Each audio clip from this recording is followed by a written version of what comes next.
Wajahnya berubah seperti wajah babi di tanah suci Mekah karena perbuatan mereka sendiri. Assalamualaikum warahmatullahi wabarakatuh. Saudaraku di channel cerita dimanapun saudara berada, Alhamdulillah yang telah meringankan tangannya untuk menekan tombol subscribe dan like di video ini. Hari ini saya akan mengisahkan tentang sepasang suami istri. Wajahnya berubah seperti wajah babi di tanah suci Mekah karena perbuatan mereka sendiri. Sebelum kita melanjutkan kisahnya, mari kita menulis selawat di kolom komentar agar kelak menjadi syafaat bagi kita semua. Di kampung kecil bernama Tegalayar hidup sepasang suami istri bernama Harun dan Bu Murni. Mereka dikenal sebagai pasangan yang berkecukupan. Harun adalah bekas mandor proyek di kota, sementara Ibu Murni baru membuka usaha warung sembako dan koperasi simpan pinjam kecil-kecilan di rumahnya. Dari luar, keduanya tampak seperti pasangan ideal, dermawan, rajin ke masjid dan sering menyumbang dalam acara keagamaan. Tapi tetangga dekat mereka tahu ada sesuatu yang busuk di balik senyum manis pasangan tersebut. Murni terkenal lihai mengiring warga untuk meminjam uang dengan bunga tinggi. Ibu-ibu yang butuh modal dagang atau uang mendadak seringkali terpaksa meminjam kepadanya. Tapi begitu jatuh tempo, Ibu Murni bisa berubah jadi garang. Ia tak segan menyita barang bahkan rumah jika ada yang tak mampu membayar. Pernah seorang janda tua kehilangan rumah karena gagal membayar pinjaman 2 juta rupiah. Anak-anak janda itu menangis saat rumahnya dikosongkan. Tapi Ibu Murni malah berkata, "Salah sendiri, jangan pinjam kalau tak mampu bayar." Harun pun tak kalah buruk. Ia sering memaksa warga menyumbang dalam kegiatan RT atau pembangunan masjid. Padahal dana itu sebagian besar masuk ke kantongnya sendiri. Bila ada yang protes, ia akan mempermalukan mereka di depan umum atau mengancam tak akan memproses surat-surat penting di desa. Bahkan beberapa warga mencurigai Harun pernah memalsukan tanda tangan dalam pengajuan bantuan dana desa. Namun, semua itu ditutupi dengan baik. Mereka menyumbang sapi kurban tiap Idul Adha, ikut rombongan haji, dan gemar membagi makanan saat bulan puasa. Saat mereka mengumumkan akan naik haji, warga hanya bisa pasrah. Mungkin nanti di sana Allah akan membalas, kata Bu Sarah, tetangga yang pernah kehilangan rumahnya. Perjalanan haji mereka lancar hingga tiba di tanah suci Makkah. Mereka berdua tergabung dalam rombongan kloter 27 asal Jawa Tengah. Sejak tiba di hotel, Murni mulai bersikap aneh. Ia merasa orang-orang di sekitarnya menatapnya dengan jijik. Ia kerap bercermin lama, memandangi wajah dan berkata, "Kenapa muka saya kelihatan aneh ya, Pak?" Harun menganggap itu lelah semata. Tapi malam pertama di hotel, Ibu Murni menjerit histeris dari kamar mandi. Harun berlari dan menemukan istrinya terduduk di depan cermin, wajahnya pucat pasi. Itu bukan aku," teriak Murni. "Kepala aku, kepala babi. Lihat, lihat Pak."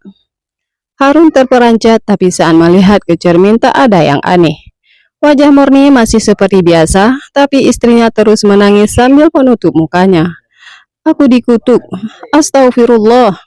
Keesokan harinya, Harun mulai merasakan hal yang sama saat sedang bersiap untuk ke Masjidil Haram. Saat bersiap untuk ke Masjidil Haram, ia mendapati bayangan dirinya berubah. Monyong, panjang, mata merah, telinga melengkung. "Tidak, ini tidak mungkin." Harun gemetar, ia memukul cermin hingga pecah.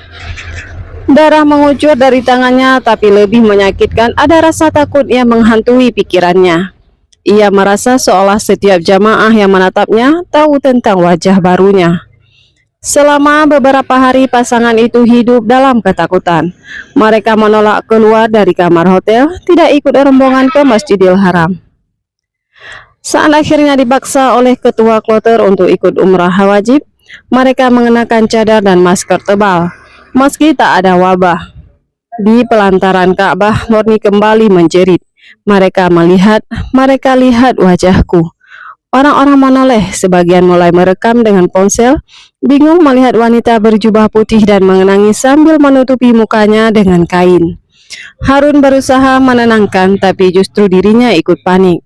"Jangan pandangi kami, kami ini najis," teriaknya. Jamaah makin bingung. Seorang petugas haji mencoba menenangkan mereka, tapi Harun justru memukul petugas itu, lalu lari keluar dari masjid sambil menjerit ketakutan. Peristiwa itu membuat mereka diisolasi oleh petugas. Awalnya diduga stres akibat cuaca panas dan kelelahan. Tapi dokter menyimpulkan keduanya sehat secara fisik, hanya psikis mereka yang terguncang parah. Suami istri ini merasa wajah mereka berubah menjadi babi, tapi itu cuma ada di pikiran mereka sendiri. Ini bentuk halusinasi akut, jelas seorang psikolog kepada ketua kloter. Berita itu menyebar cepat di kalangan jamaah di setiap sudut hotel, membicarakan tentang sepasang suami istri yang merasa dikutuk oleh Allah di tanah suci. Ada yang mengkaitkannya dengan masa lalu mereka. Beberapa jamaah dari kampung yang sama mulai menceritakan bagaimana Harun dan Murni dahulu mempermainkan warga miskin. Waktu itu ibu saya sakit, pinjam uang 2 juta, belum bisa bayar, malah rumah disita. Cerita seorang jamaah pria sambil mengusap air mata. Yang lain menambahkan, saya juga pernah lihat Pak Harun menyelewengkan dana bantuan. Mungkin ini azab Allah yang membongkar segalanya. Hari-hari berikutnya Harun dan Ibu Murni semakin memburuk. Mereka menolak makan, mengurung diri dan terus mengeluh, wajah mereka berbau busuk. Setiap malam mereka mendengar suara menggerang dari arah cermin. Kadang merasa Ka'bah berubah jadi mata raksasa yang menatap dengan murka. Sampai akhirnya mereka dilarikan ke rumah sakit jiwa di Jeddah karena kondisi psikis yang mengancam keselamatan diri. Mereka akan dipulangkan ke Indonesia lebih awal dengan pengawasan ketat. Sebelum naik ambulan, Murni menggenggam tangan Harun dan berkata lirih, "Kita salah Pak, kita zalimi orang, dan sekarang Allah buka semuanya." Harun hanya bisa menatap langit, matanya kosong tapi air matanya mengalir deras. Di kampung Tegalayar, berita tentang mereka sampai lebih dulu daripada kepulangan mereka.